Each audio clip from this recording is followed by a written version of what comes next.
Welcome to What Worked For Me May Not Work For You, the podcast where we explore my journey of self-discovery and transformation. We delve into how I gained fitness, my path to weight loss with the fitness gains, and how it was all driven by the desire to wanting to podium at Masters California bike racing. Join us as we unravel what worked for me may not work for you. So, I didn't really know how to do this, so I thought, why not do a podcast? And this seemed like the right platform to talk about my journey and what I've achieved, because a few people that I've known for a while have been looking at it and going, we've been following you, you're somewhat inspiring and we wish we could do what you do. And there's a reason for that, I think. When I started on this path, I was probably 262 pounds. And I'm not a small person, I'm 6'5". And I really wanted to win or podium on a bike race. It was, I've been racing for 3 or 4 years before I kind of started on the pivotal point of the journey 2 years ago. But before that, I'd turn up to races, I'd do my Cat 5s, my Cat 4s, and I'd do my best. But I could never shift that extra mass from where I was previously. I mean, before I started bike racing, I was over 300 pounds and I'd done all sorts of diets and all sorts of things. And I made a choice probably about 2 years ago to focus in on certain areas, and sure enough, I lost a ton of weight. I'm currently 200 pounds over the last 2 years. I've gained a ton of fitness, I've gained a ton of speed, I've podiumed more than once, I've won a state championship twice, I've come second twice, I've got a third a couple of times in the last 2 years, and all of that is because I've managed to get faster and drop that weight. So I wanted to talk about what I did, and that's why this podcast exists. And I want to talk about how I got there and some of the things I've changed in lifestyle and so on, just so that, I don't know whether it'd inspire anybody else, I don't know whether anybody wants to follow the same path, but I wanted to make it clear what worked for me may not work for you, hence the name of the podcast. Anyway, so let's kind of wind it back a bit and start at the beginning. So I moved to California in 2014, and I thought I was a great cyclist. I'd go around in a group and I'd average 16 miles an hour. And I've talked about this on a friend of mine's YouTube channel, The Communist. And I was quite happy cycling around. And then one day, near where I live, I was kind of cycling along, and whoosh, this pack of cyclists came flying past me on a Tuesday night, I think it was. And I was like, wow, they're going fast. I'm going to try and keep up. And I lasted all of about 2 minutes. And that kind of hit home to me that I wasn't probably that fit and I probably wasn't that fast. And did a bit of research on, my wife kind of pushed me a bit and said, you should find a group to cycle with. So I found out that it was San Jose Bike Club. And I kind of joined their group and joined their B ride. And it was great because they took me on this ride, and a hill I'd done a couple of times before. I think my first time up it was 16 minutes, and that's going to be important later on. So 16 minutes up this small little hill, and they taught me how to spin up it, and riding in a pace line. I'd never done anything like that before, and I kind of like this, and I joined their Saturday rides, and it got more and more addictive, I think is probably the right word. Anyway, fast forward a kind of year and a half, and I'm a bit fitter than I was when I first joined them. And somebody suggests, hey, why don't you race? And I was like, what do you mean race? Said, yeah, just apply for a license, get a USAC license, USA Cycling license, and go race for SJBC, San Jose Bike Club. And I thought, well, why not? Give it a whirl. And I did the Memorial Day Crit here in Morgan Hill, which is close to San Jose, and I probably lasted 3 laps, and that was it, done. And then a year later, after I decided racing probably may not be for me, I decided I'd give it a go again. And then I did the Santa Cruz Classic criterium, which, if you know the criterium, was probably the worst mistake you probably could have made, because it's a short criterium, quite technical in terms of, it has a switchback, but it also has a downhill, which is rather fast, into some flat, over some around some corners which are flat out, and then it narrows the road and you start a climb and you do the last corner, and then it's basically a sprint climb to the top, which seems to get steeper and steeper every year. And I did this as my first proper race after another year of training, he said in air quotes, to go race. And I don't know how, but I managed to finish with a placing. I finished the race, but that kind of put me off a little bit more. But I realised pretty quickly, again, my fitness wasn't quite where it needed to be. So I went back and I carried on riding with the group, and I got faster and faster and so on.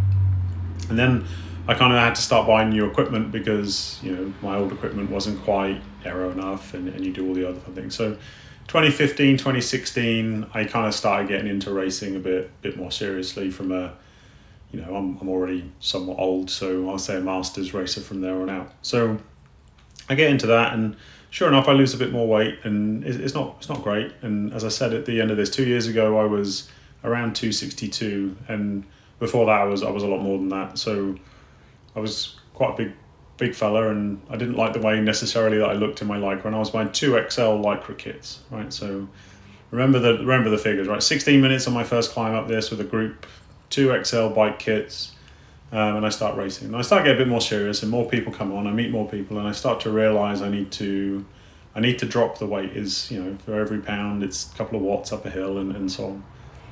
Anyway, that was kind of the history of where I got to. And 2 years ago, after COVID and everything else, COVID didn't help me. It kind of my cycling slumped, my fitness slumped, and I gained a bit more weight that I'd lost, and because I'd gone down to 255 maybe 235, and it all came back on through COVID. So 2 years ago, I keep saying it, but 265. So I thought something needs to be done. And so keto was kind of all the rage, and I delved pretty quickly and very deeply into keto. It was 2 weeks. I went through the keto flu. If you've not done keto before, it's a thing where you lose all your energy, you don't feel great, you can get irritable, it feels like you've got a cold and the flu come in. After a few days, that kind of kicks off, and you disappear out of it, and you come back, and you can actually get to a point where you're more alert, you're more switched on, and I love the fact that I've got these ketones in my body, and it was great. And in the first 2 weeks, I probably couldn't ride, I couldn't cycle. So keto and exercise aren't things that mix very well together unless you can balance them out. So unless I kind of did a ride after the first 2 weeks, I'd lost 20 pounds in 2 weeks. So it was quite a lot, and my body was kind of probably in shock. And I probably couldn't ride more than 5 miles before deciding that I'd done enough and had to go home and have a rest. So I lost a lot of weight to start with, and it kind of plateaued out and it balanced out, and I probably got down to low 240s relatively quickly before I decided I needed to start putting proper drinks mix and eating while I was on the bike. And some of that came from a friend of mine, Ivan, shout out to him, where he has this phrase, fuel the work, right? And it I didn't really understand what it was. It's taken me a while, but essentially when I'm on the bike, I eat when my Garmin tells me to. I set my Garmin up to tell me, to prompt me when to drink, to prompt me when to eat, because I was not eating enough and I wasn't drinking enough very clearly, even though I was losing the weight through the keto. And that's one aspect to it. The other aspect to it that I started 2 years ago, which also helped accelerate my weight loss, I think, is I learned how to weight lift. So my daughter and my wife, I'll give them credit for this, they've been telling me for years that I should lift weights, lift things heavy, build some muscles. They give me, rubbish about having spaghetti arms, but that's what you want in a cyclist. So lifting heavy things and learning how to do that, again, I'll credit Ivor with this, helped me figure that out for the first 6 to 9 months of how to lift, what to do, some exercises that are relevant to cyclists that I didn't even think of when I first started cycling. I mean, all these guys that were racing were clearly doing all of this, but it wasn't something that was kind of, hey, you need to do lifting, hey, you need to do this. It was, I think everybody just assumes that's what you're doing. But weightlifting twice a week, sometimes 3 times a week, legs and upper body, and kind of balancing it all out, accelerated the weight loss even further. And over the course of the year, I probably went down and settled at about 215. So from 265 to 215 over the course of 12 months. It's not like an instant thing, right? I didn't lose it all straight away. There was a big loss to start with, which you expect in any weight loss, and then carry on. But what I did is I did kind of strict keto for 2 or 3 weeks, and then I did what my wife calls dirty keto, which is I started introducing carbs when I needed them while I was riding, fuel the work, like Ivor says, and then through also lifting and everything else, more protein. So every time I lift or every time I ride now, I make sure I have a protein shake at the end of the ride. That made a difference because it made me feel more energized and kind of rebuilt my muscles, I think, and everything else. But at the same time, I don't eat carbs if I don't have to. So I'm not eating potatoes. I don't eat, traditional pizza bases. I try and avoid all of these things. But occasionally I'll treat myself to a slice of sourdough bread or having something like that now, so that I can pre-fuel some of the rides that I'm going to do, because I know they're going to be intense. But what all of this did was, not only I lose the weight up front by changing my lifestyle, my diet. I eat a lot more vegetables. I've got more energy through natural energy giving things like spinach. Believe it or not, it's like Red Bull for me. I don't know why, but there's something in reducing the carbs, and I think it was more reducing the refined sugars in my diet that led to me having more energy and being able to do this. And so as I started the diet and reducing the carbs, and as I started to lose the weight, but also retain my power and my fitness, but don't get me wrong, it varies up and down. I also started the weightlifting, build muscle mass, and then I added another thing to the mix. I purchased Trainer Road to get a structured training program, because what I was doing with cycling was literally cycling, and that was it. That was the only thing I was doing. So I swapped out my diet. I changed that around. I reduced the sugars, the refined sugars. I kind of switched to this, watch the carbs, but get to a point where I can eat carbs in a balanced way. I still eat all the keto stuff as much as I can, because I know that's going to reduce my carbs. I don't eat pasta. I don't eat potatoes. I don't eat rice. Cauliflower rice equivalents, that kind of stuff. And I have the odd day here and there. Well, nacho chips are kind of my my Achilles heel, but at the same time, knowing that I've done that and riding to ride it off, and then couple that with, as I said, because I'm losing weight, I then start to get faster on the bike, and because I'm building muscle mass, I'm building particular muscle groups to help me ride on the bike: the posterior chain, the quads, my upper body for what I do on the track with the time trials now and everything else, and so doing all of those things started to form my body, and people tell me my body shape changed. Like all of a sudden they can't recognize me when I'm on the train, because I now have a V-shaped body, whereas before I was somewhat apple-shaped, I suppose. I'm happier with people when they take pictures of me. I don't have quite a large lump in the middle to get in the way when I'm riding. I always have to pick the pictures. And another shout out here to Greg Bolera, who very kindly has been taking pictures in the Northern California races for a long time. And I buy a lot of pictures from him, and he always asked me why, and it was so I could map the journey from where I was to where I wanted to be, and where I am now, and what I've been up to, and I can sit and compare the pictures between the two. And so doing all of those things kind of changed. And then I guess at the same time I found the velodrome, and I say found, I'd been hounded for about 5 years by various different people. Roddy is one of them.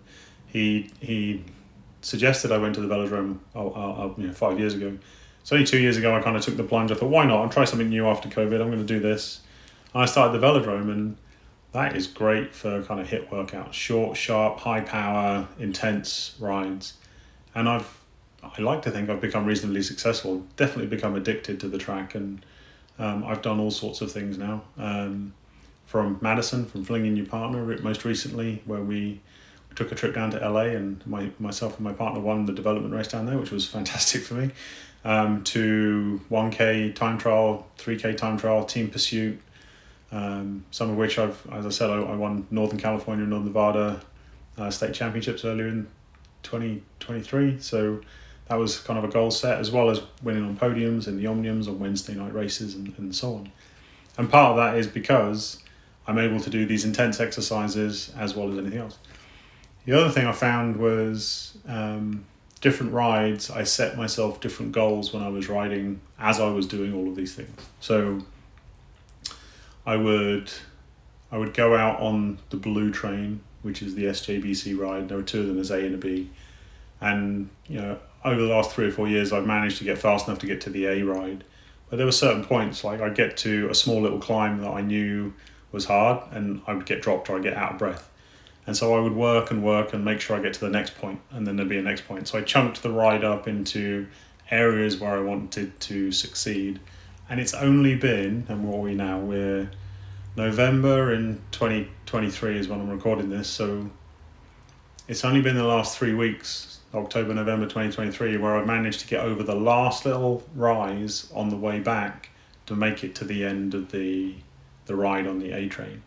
I mean, for 5 years, I think there was a segment called the Dam Climb. It's a 3-minute climb. I've done it in 2 minutes 50, that's my PR. But on average, it's a 3-minute climb. And I would get dropped on that day in, day out. And I do that climb on 2 rides a week. There would be the Blue Train on Saturday, and there'd be the TNR from Morgan Hill on a Tuesday night. And I'd hit that climb and I'd get dropped like a stone. And I persevered. I tried to figure out how to get up there. And the 2 years ago when I started losing the weight, that's when I started hitting the dam climb. And there was at one point, I think, we were on one of the rides, and I just went and I just stood up and I sprinted and I went past everybody on that climb, and everybody had to double take on who it was going up there because I'd never made it up there before. So those are kind of happy happy moment thoughts that I've had in this journey.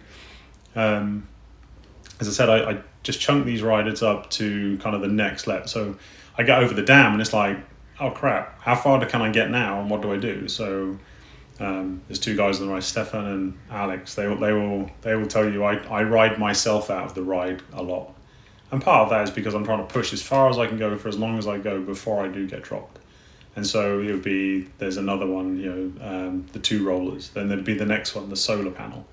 And then there'd be the next one, which is Cinnabar, which is the last and most recent one I've managed to get over. But every time I ride the rides, it was trying to figure out how hard can I push at these points where I want to push, and then how do I have to conserve to say where I'm at. And Dave, who's on my team, he's my teammate, and I've learned a lot from him in the last year or so about racing. It was, I think one of his comments was, he said, I'm going to need to get you a shock collar because you need to, not have to go off the front all the time, not have to show how much power you've got now, and not have to do this, and kind of stay in the draft and learn to use what's around you and be more aware. But some of that is learning racecraft because it's not natural to everybody. A lot of it is because I gained the fitness and get where I get to. So the fact that I went from 265 to 200, as I said, I lost a bunch really quickly doing a strict keto, probably for 2 to 4 weeks. But then as I started to figure out that being able to exercise while doing keto means you have to break keto while you're doing it. And that's not so bad because you can be in ketosis, you can exercise and eat while you're riding and fuel the work, as Ivor says. And then you can get yourself back into ketosis because the energies that you use kind of push you over. And there are keto esters, and I've used those and things like that to kind of enhance the getting back into ketosis, but you don't need to do that. You can just kind of rely, but it's habit more than anything else. Building the muscles using weights to get to build that muscular strength up and build more lean muscle, which then in turn burns the fat more naturally, whilst making sure I've changed my lifestyle. And I'm a bit careful not to say diet, because I made a conscious lifestyle change not to do those things, and then to kind of get myself to the next level. I stopped drinking over the summer so I could focus on racing and getting to where I wanted to be, which is more podiums and top 10s and so on. And don't get me wrong, I don't do it all the time, but I've seen more success at the track than I necessarily have on the road, but one complements the other. And then from there it's it's riding the Tuesday night ride, which is extraordinarily fast, riding the Saturday Blue Train, extraordinarily fast. I mean, the guys I ride with are super fit. They've probably been doing this a lot longer than I have, and they've definitely raced. They've got more racecraft than me, I think, a lot of the time. But that's being learned, that's being honed, and patience is a thing, and relying and trusting that I actually have what it takes to jump. And as I said, winning a few things here and there, getting those jerseys, making sure that I know, and now when I go out on rides, people can be a bit worried that I'm out there, and it's kind of nice, right? It's it's one of those things I've worked quite a lot for, and I had a particular focus on, and I wanted to drive to get there. So I just wanted to make this so that I wanted people to understand that what worked for me was driving pretty hard into keto and losing weight to get me kind of momentum, having singular goals that I focus in on as I'm training. So I wanted to podium. I wanted to get through these rides without being dropped. I wanted to be, on the front and pulling my weight, right, in the rotation, but at the same time, not so much that I'm going to get shelled out the back, which is what was happening before. And I wanted to do it for my health. I mean, as I said, I was waddling around at 265. I look at pictures from 9 years ago. I actually think I look older back then. I think somebody said this to me as well. I look older 10 years ago than I do now. And I'm 48. So that's kind of nice to hear.